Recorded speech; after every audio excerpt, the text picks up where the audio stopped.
হচ্ছে এই ঘর বেয়ে হচ্ছে এখানে উঠছে এই বিদ্যুৎ দিয়ে হচ্ছে আমরা হচ্ছে পানি উঠাই, তারপর হচ্ছে ফোন চার্জ দিই, সবকিছু এটা দিয়ে করি, ফ্যান ইউজ করি, সবকিছু হচ্ছে এই সোলার প্যানেল দিয়ে করি।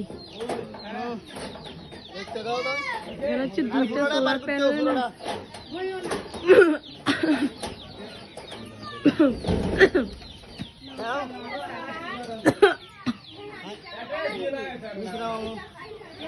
এটা হচ্ছে খুবই সমস্যা, এটা যেন তাড়াতাড়ি ঠিক হয়ে যায়, সবাই হচ্ছে দোয়া করবেন। হ্যাঁ দেখছেন এখন হচ্ছে রোদের তাপমাত্রা যে কত সেলসিয়াস হবে বোঝা যাচ্ছে। কত সেলসিয়াস হবে রে ভাই রোদ? 32 সেলসিয়াস। দেখছেন এর মধ্যে আমার ভাই টিনের চালে উঠছে হচ্ছে সোলার প্যানেল ঠিক করার জন্য, যেহেতু আমরা বাড়িতে আসছি অনেক গরম, সেজন্য আমাদের যেহেতু কষ্ট না হয়।